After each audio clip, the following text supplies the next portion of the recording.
ፖሊሶች፣ የድንገተኛ አደጋ ነርሶችና መምህራን ሁሉም አንድ አይነት ነገር ይናገራሉ።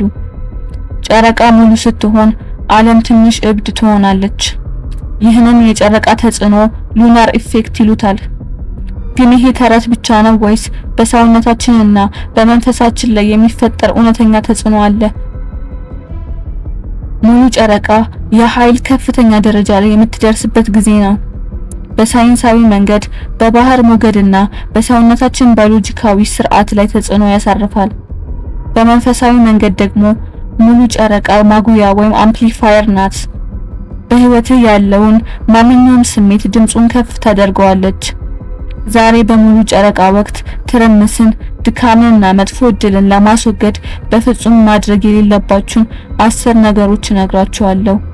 ለዚህም ሳይንሳዊ ምርምሮችና ጥንታዊ ጥበቦችን እንደማስረጃ አቀርብላችኋለሁ። ለዚህ ዩቲዩብ ቻናል አዲስ ከሆናችሁ ቻናሉን ሰብስክራይብ በማድረግ እንዲሁም የደውል ምልክቷን በመጫን ቤተሰባችንን መቀላቀል ትችላላችሁ። ከጥንታዊ ምርምሮችም አንዱ ትራንሲባኒ ኢፌክት ነው።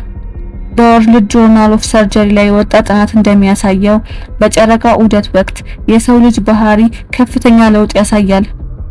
በስዊዘርላንድ በሚገኘው የባዝል ዩኒቨርሲቲ ደግሞ በሙሉ ጨረቃ ወቅት ጥልቅ እንቅልፍ በ30% እንደሚቀንስና ሜላቶኒን የተባለው የእንቅልፍ ሆርሞን እንደሚዘበራረቅ አረጋግጧል። በመንፈሳዊ መንገድ ደግሞ ሙሉ ጨረቃ የማጠናቀቂያ ወቅት ናት። በዚህ ጊዜ አዲስ ነገር ለመጀመር መሞከር እንደ ማዕበል ተቃራኒ ለመዋኘት መሞከር ነው። በሙሉ ጨረቃ ቀን እነዚህን 10 ነገሮች በፍጹም እንዳታደርጉ። 10ኛ ላይ ያለው በጣም ወሳኝ ስለሆነ ቪዲዮውን እስከ መጨረሻው ማየታችሁ እንዳትረሱ። አንደኛ፣ አዲስ ትልቅ ስራ ወይም ፕሮጀክት አለመጀመር። ሙሉ ጨረቃ ለማጠናቀቅ እንጂ ለመጀመር አይደለችም። የእንቅልፍ ሆርሞን በመቀነሱና የጭንቀት ሆርሞን በመጨመሩ አእምሮአችን ነገሮችን የማቀድ ብቃቱ ይደክማል።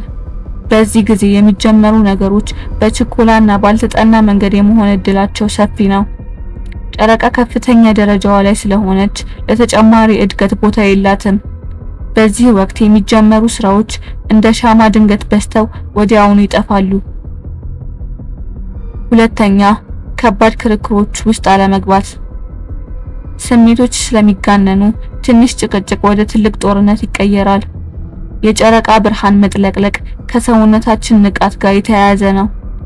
የሰው ልጅ የጥቃት ወይም የመከላከል ስሜቱ or fight to fight ቅርብ ነው። ሙሉ ጨረቃ በውስጣችን ያለውን ስውር ማንነት ወይም ደግሞ ሻዶ ሰልፍ ታወጣለች።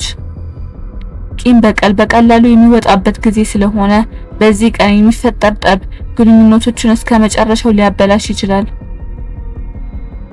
ሶስተኛ፣ አስቸኳይ ያልሆነ ቀዶ ጥገና ወይም ሰርጀሪ አለማድረግ። ጥንታዊ ጥበብና አንዳንድ መረጃዎች የደም መፍሰስን ይጨምራል ይላሉ። አከራካሪ ቢሆንም ብዙ የቀዶ ጥገና ሐኪሞች ሉናር ብለዲንግ የሚባል ክስተት ያስተውላሉ። ጨረቃ የባህር ሞገድ ወይም ውሃን እንደሚስብ ሁሉ በሰውነታችን ህዋሳት ውስጥ ያለውን የፈሳሽ ግፊትንም ይለውጠዋል። ይህ የሰውነታችንን ኃይል ወደ ውጪ የሚፈስበት ወይም ሃይ ታይድ ጊዜ ነው። ሰውነት ራሱን ለመጠገን ወደ ውስጥ ማተኮር ይከብደዋል።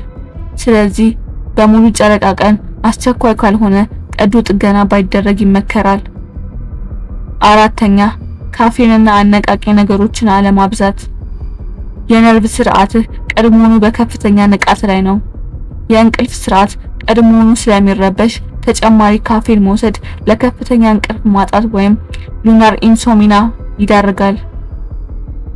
የሙሉ ጨረቃን መልእክቶች ለመቀበል ረጋ ያለ መንፈስ ያስፈልጋል።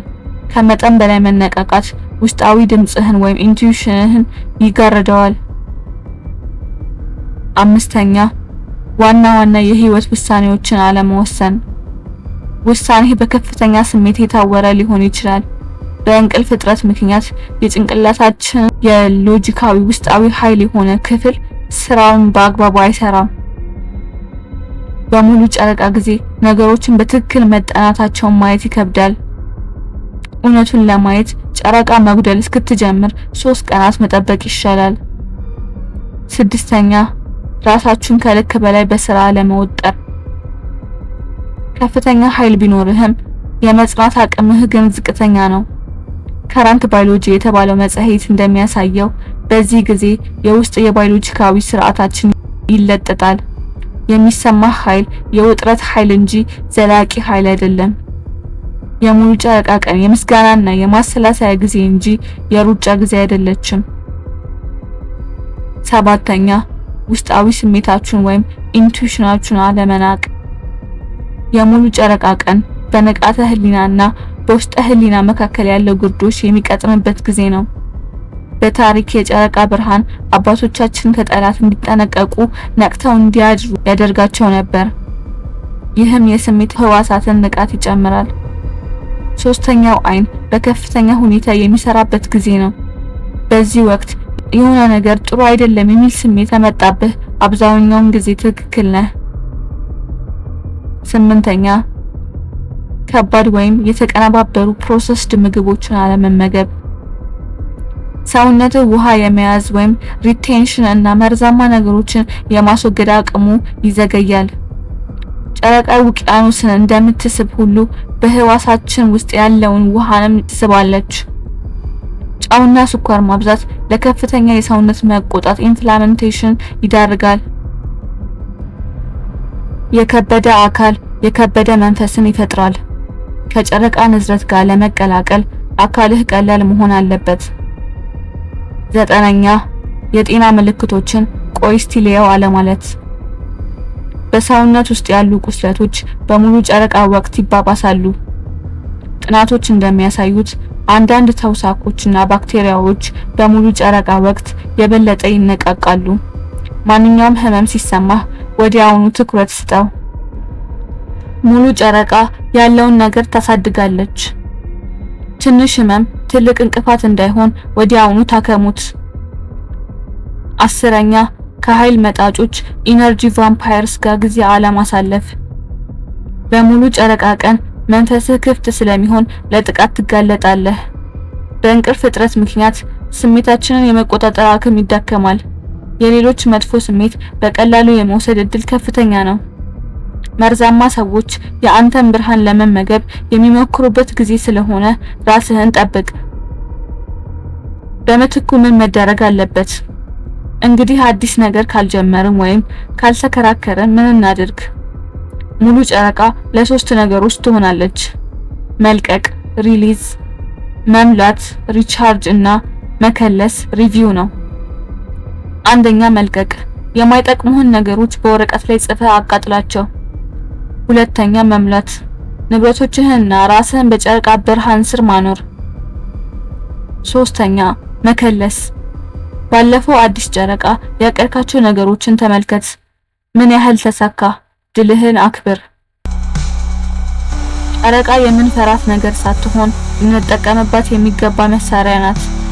ልምዶችህን ከጨረቃ ዑደት ጋር ካስማማህ ህይወትህ ትግል መሆኑ ይቀራል። በዚህ ወር የኃይል ለውጥ ተሰምቷችኋል? በኮሜንት አሳውቁኝ። የሁላችሁንም አነባለሁ።